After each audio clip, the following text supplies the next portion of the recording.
If you are listening to this right now, please don't leave. What I'm about to tell you took me 92 years to understand.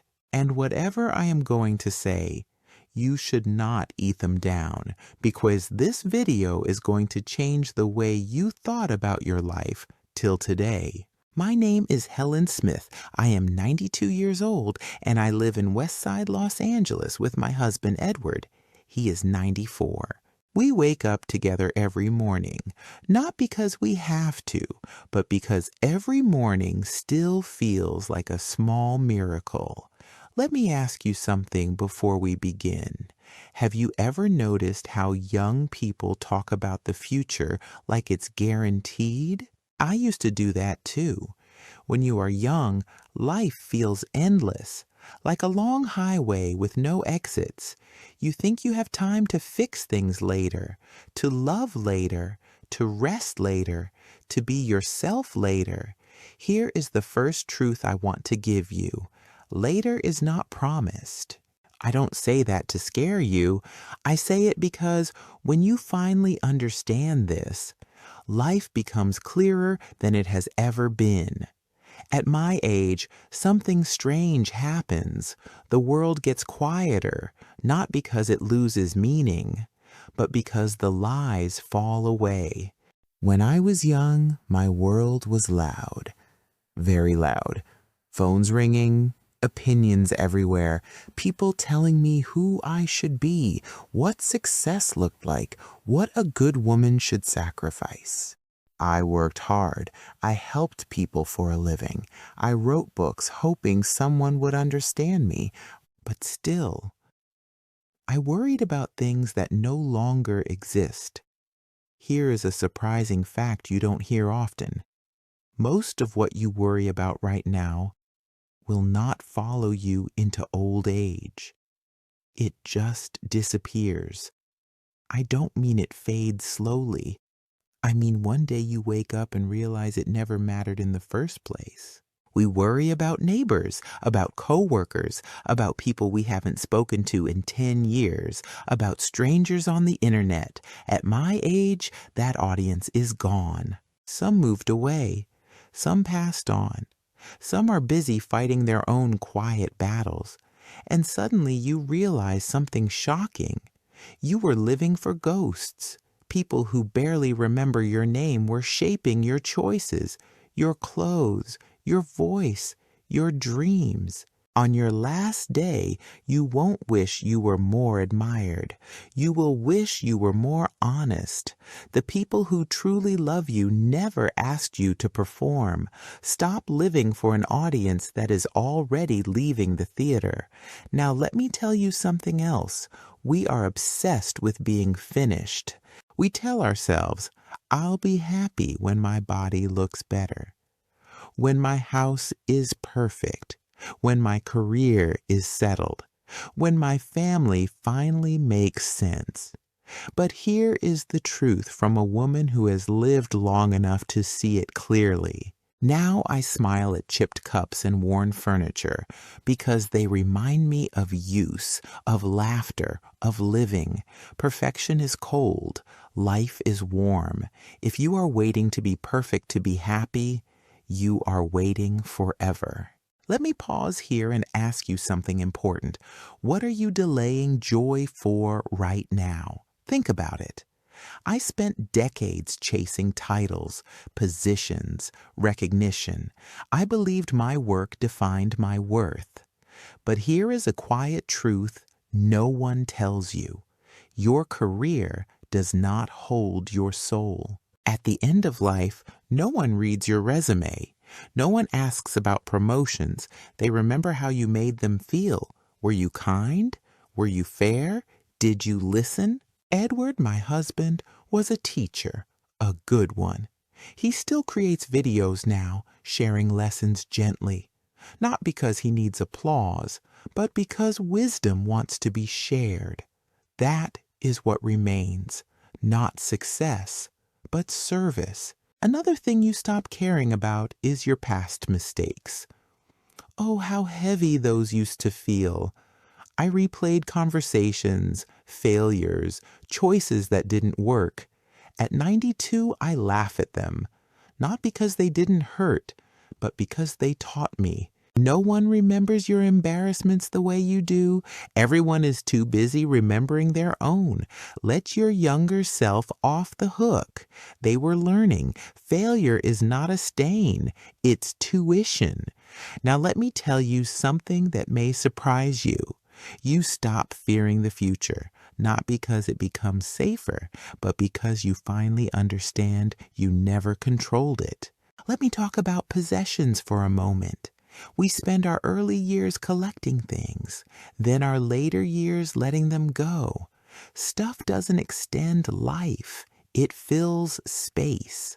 A car is just a way to reach someone you love. A house is just a shelter for memories. If your things are not serving your relationships, they are just noise. Simplifying is not losing, it's choosing. My world is small now, but it is deep.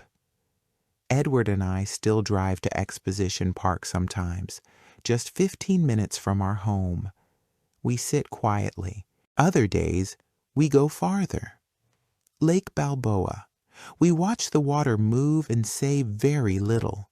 Silence becomes beautiful when you are no longer afraid of yourself, and something wonderful happens. You become light, not careless, not empty, but free. So I want to ask you something gently. Will what you're stressing about today matter on your final day? If not, why is it stealing your peace now? Save your heart for love, for laughter, for small moments that don't need approval. If you stayed with me until now, thank you. That tells me you are listening not just with your ears, but with your life. If this message helped you loosen something heavy, share it. Someone out there needs permission to let go. And tell me in the comments, what is one thing you are choosing to stop carrying today? And before you move on, let me tell you something most people don't talk about. Old age is not just about loss, it is also about truth. When people hear my age, they often lower their voice, as if life has already ended for me, as if I am only waiting. But listen closely. I am not waiting. I am watching. I watch how fast people rush past each other. I watch how busy they are trying to matter. I watch how afraid they are of slowing down. Here is a quiet shock for you. Most people don't need more time. They need less noise. When you are young, silence feels uncomfortable. You fill it with music, with talking, with scrolling. At 92, silence feels like a friend. It gives you space to hear your own thoughts, and when you finally hear them, you realize how long you ignored yourself. I spent years helping others as a social worker, listening to pain, holding hands in hospitals, sitting in living rooms where hope felt thin. And do you know what I learned? People rarely regret what they didn't buy. They regret what they didn't say, who they didn't forgive, who they didn't love fully. That truth follows you into old age like a shadow. Let me tell you a story. One afternoon, many years ago, I was sitting with a woman about my age now. She was dying. Her house was quiet. Too quiet. She looked at me and said, "Helen, I spent my life being reasonable." That sentence never left me. Reasonable, polite, careful. She said it like a confession. Here is something that may surprise you. Being reasonable can cost you your life, not your breath, your aliveness. How many times have you stayed quiet to keep the peace? How many times have you swallowed truth to avoid discomfort? Old age teaches you this. Peace that costs you yourself is not peace. Now let me speak honestly about love. Love does not become less important with age. It becomes everything. Edward and I have been together through decades, good years, hard years, silent years. Love changes shape. It stops being dramatic. It becomes steady. Sometimes love is just sitting together, watching light move across the room. Sometimes it's making sure the other one took their medicine. And here is a truth you may not expect. Romance is not fireworks. Romance is presence. If you are waiting for perfect love before you open your heart, you may miss the real thing quietly arriving, another thing you stop caring about. Being impressive.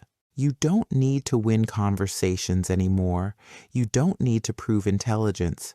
You don't need to be right. You need to be real. At my age, I choose conversations that feel warm, not sharp. I choose people who listen, not those who perform. Let me ask you something that may feel uncomfortable. Who drains you? Pay attention. Your body already knows. Time becomes precious when you realize there isn't much left to waste. And no, that doesn't make life sad. It makes it honest. Here is another wow moment for you. Happiness does not come from adding more. It comes from subtracting what never belonged to you, the guilt that wasn't yours, the expectations you didn't agree to, the stories you inherited but never questioned. At 92, I finally gave myself permission to be enough. No proving, no chasing, just being. Let me tell you about fear. Fear does not disappear with age. It just changes. When you're young, you fear failing, being judged, being left out. When you're old, you fear being forgotten, being alone, being a burden. But here is the truth I discovered. Love makes room for age. The right people do not see you as a burden. They see you as history. And if someone makes you feel small for aging, they are afraid of their own future. Now listen carefully. Do not wait until your body slows down to slow your life. Sit more. Look longer. Listen without planning your reply. The world does not need you to rush. It needs you to arrive. Edward and I still laugh, not loudly, but deeply. We laugh at small things, forgotten words, old memories that return without warning. Joy becomes quieter, but stronger, like a steady flame instead of fireworks. And here is something I want to whisper to you. You are allowed to change your mind. At any age, you are allowed to outgrow roles, to leave rooms that no longer feel safe, to choose rest without guilt. Life is not a performance. It is a conversation. And one day, the conversation will end, but not yet. So while you are here, love the people who see you. Forgive what no longer deserves your energy, and stop carrying what was never yours to hold. If you made it this far, I hope you don't forget this feeling. That quiet pause inside you right now, that's your life asking for space. Honor it. And when you wake up tomorrow, ask yourself one simple question. What can I let go of today?